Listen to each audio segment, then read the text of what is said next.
আইনাল জাব্বারুন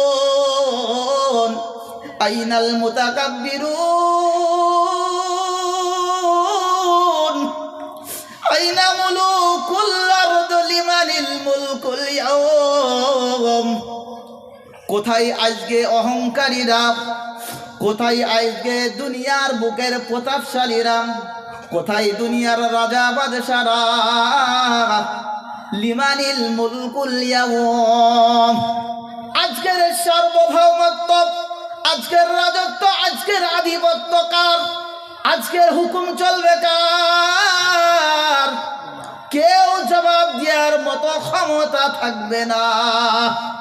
সূরা জুমার আয়াত নম্বর 53 রব্বুল করিম রব্বে জুল জালাল তিনি জানাচ্ছেন কি? কুল ইয়া ইবাদিয়াল্লাযীনা আসরাফু আলা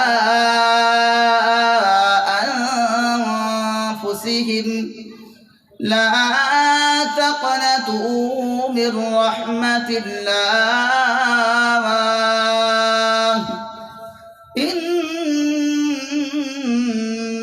ইন্নাল্লাহা ইয়াগফিরুয যুনুবা জামিআ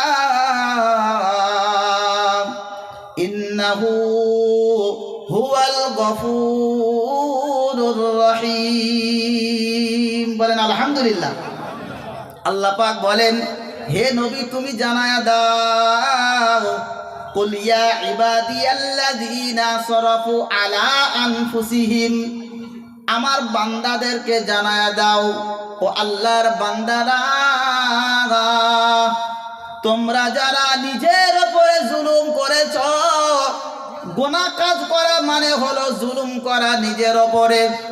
এক কথাই তোমরা যারা গুনাহ করেছ, লা তাকনাতু মির রাহমাতিল্লাহ, তোমরা আল্লাহর রহমত থেকে কখনো যেন নৈরাশ হইও না। জোরে বলেন সুবহানাল্লাহ। তাহলে আল্লাহর রহমত ছাড়া আল্লাহর জান্নাতে কি যাওয়া যাবে নাকি? সর্ব অবস্থায় আমার মাওলার কাছে কি চাবেন রে ভাই? আমার মাওলার কাছে মাওলার রহমতটা চাইবেন। মাওলার কাছে বলবেন, মাওলা গো আমি এত কোরআন হাদিস বুঝি না মাওলা, পাঁচ ওয়াক্ত নামাজটা পড়ি মাওলা, ও মাওলা তুমি আমার সবচাইতে আপন মাওলা। কবরের ভেতরে তুমি যদি আমাকে না রক্ষা করো মাওলা, আমাকে কেউ বাঁচাতে পারবে না। কিয়ামতের দিন তোমার নাম হবে কাহ্হার। তুমি কিয়ামতের কঠিন ময়দানে, হাসরের ময়দানে এই জমিনটা আর আসমানটা রুটির মতো ভাঁজ করে ডান আর বাম হাতে নেবেন। আল্লাহ তুমি তো ডান আর বাম হাতে নিয়ে নিবা, এরপরে তিনবার হুঙ্কার ছাড়বা মাওলা। আইনাল জাব্বারুন আইনাল মুতাকাব্বিরুন আইনা মুলুকুল আরদ লিমানিল মুলকুল ইয়াওম। কোথায় আজকে অহংকারীরা, কোথায় আজকে দুনিয়ার বুকের প্রতাপশালীরা, কোথায় দুনিয়ার রাজা বাদশারা? লিমানিল মুলকুল ইয়াওম। আজকের সার্বভৌমত্ব, আজকের রাজত্ব, আজকের আধিপত্য কার? আজকের হুকুম চলবে কার? কেউ জবাব দেওয়ার মতো ক্ষমতা থাকবে না।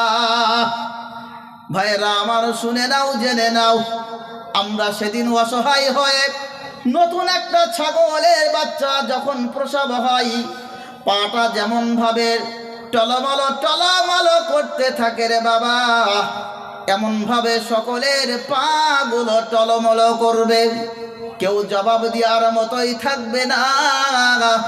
আমার আল্লাহ বলেন, বান্দা শুনে নাও, কোনো আওয়াজ আসবে না।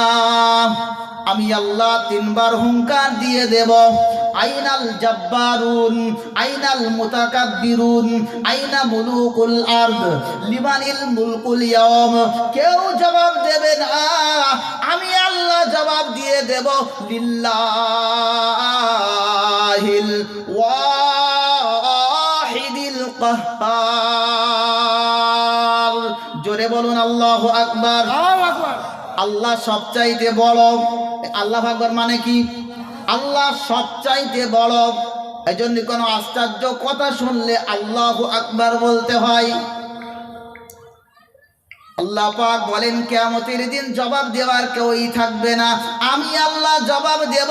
আজকের রাজত্ব, আজকের সার্বভৌমত্ব, আজকের ক্ষমতা, আজকের অধিপতি, আজকের বিচার, আজকের সমস্ত সুপার পাওয়ার আমি আল্লাহ আমার হাতে হবে। আমি যাকে ইচ্ছা তাকে জান্নাতে দেব, আমি যাকে ইচ্ছা তাকে জাহান্নামে দেব। কারোর নাক গলানোর ক্ষমতা থাকবে না। তবে একজনকে আমি আল্লাহ অনুমতি দেব, সেই জনের নাম হলো আমার আপনার সকলের প্রাণের স্পন্দন জনাবে মুহাম্মদ মুস্তাফা সাল্লাল্লাহু আলাইহি ওয়াসাল্লাম। জোরে বলুন না সুবহানাল্লাহ। তাহলে এই নবীর পারমিশন দেওয়া হবে, নবীর কথা শোনা হবে। সহিহ বুখারীর হাদিসের বর্ণনা এসেছে, আমার আল্লাহ নবী জানায়া দেন কাল কিয়ামতের দিন মানুষগুলো আদম থেকে নিয়ে ঈসা পর্যন্ত সবার কাছে দৌড়ে দৌড়ে আসবে। দৌড়ে দৌড়ে এসে সবাই ফেল হয়ে যাবে যে আজকের গরম আর তাপ সহ্য করতে পারি না। হে নবী আদম, দয়া করে মেহেরবানি করে বিচার কাজটা শুরু করতে বলো। আদম নবী বলবে আল্লাহর হুকুম একটা আমি অমান্য করেছি, ফল খাইলাম, আল্লাহ আমার উপরে নারাজ থাকতে পারে, সুতরাং চলে যাও, আমার দ্বারা সম্ভব নাই। নূহ নবীর কাছে যাও। নূহ নবীও ফেরত দিয়ে দেবে, মুসা নবী ফেরত দিয়ে দেবে, ঈসা নবী ফেরত দিয়ে দেবে। সর্বশেষে আমার আপনার তাজে আকায়ে নামদার, আমার আপনার নবী জনাবে মুহাম্মদ মুস্তাফা সাল্লাল্লাহু আলাইহি ওয়াসাল্লাম, তার কাছে কিয়ামতের দিন আমরা সবাই দৌড়ে দৌড়ে চলে যাব। ইয়া রাসূলুল্লাহ, ইয়া হাবিবাল্লাহ, হুজুর আপনি আল্লাহর কাছে ফরিয়াদ করুন, হাসরের আযাব আর সহ্য হইতেছে না। আল্লাহ নবী সিজদায় পড়ে যাবে একটা জায়গায়, সেই জায়গাটার নাম হলো মাকামে মাহমুদ। আমার আল্লাহ পাকের নবী সিজদায় পড়ে যাবে, অঝর নয় কাঁদবে। আমার আল্লাহ উপর থেকে ডাক দিয়ে বলবে, সহিহ বুখারীর হাদিস বলতেছি, মিথ্যা নয়। আমার আল্লাহ বলবেন, হে নবী ইরফা রাসাক, হে নবী ইরফা মানে উত্তোলন করো, রাসাকা তোমার মাথা, হে নবী তুমি তোমার মাথা তোলো, সাল তুতাহু তুমি যেই প্রশ্নটাই করো না কেন, যেটাই আমি আল্লাহ আমার কাছে চাইবা আমি আল্লাহ তোমাকে দিয়ে দেব। ইসফাত সাফা, ও নবী তুমি যার জন্য সুপারিশ করবা তোমার সুপারিশকে আমি আল্লাহ জাল্লা শানুহু আজকের মহাময়দানে কবুল করে নেব। জোরে বলেন। এই নবীর সুন্নতি আমার আপনার মুখে নাই। আফসোস ভাইরা আমার, যেই নবী সুপারিশ করবেন আমার আপনার মতো গুনাহগার বান্দা বান্দীদের জন্য, সেই নবীর সুন্নত মুখে নাই, যেই নবীর সুন্নত মাথায় নাই, সেই নবীর আখলাক আমাদের মধ্যে নাই, সেই নবীর আদর্শ আর নীতি আমার আপনার পারিবারিক জীবনে নাই, সামাজিক জীবনে নাই, রাষ্ট্রীয় জীবনে নাই। তাহলে আপনি বলুন আপনার আমার জন্য কেমনভাবে সুপারিশ করবে? আমরা কেমনভাবে নবীর কাছে বলবো, ইয়া রাসূলুল্লাহ আপনি একটু সুপারিশ করেন আমার জন্য? মুখ থাকবে বাপ? নবীর সুন্নতের ধার ধারণা, কিয়ামতের দিন নবীর সামনে গিয়ে উঠতে গেলে মুখ থাকবে? এই তোর দাড়ি কই? আমার দাড়ি ছিল সুন্নত। তোর একদম কেষ্ট মনে লাগতেছে। সেদিন আমি আর আপনি কি কোথায় যাব?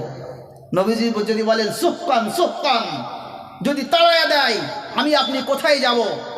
এজন্য বলি ভাই, নবীর সুন্নতকে আঁকড়ে ধরো, আল্লাহর কাছে বলো মাওলা নবীর সুন্নত মোতাবেক জীবন যাপন করতে চাই।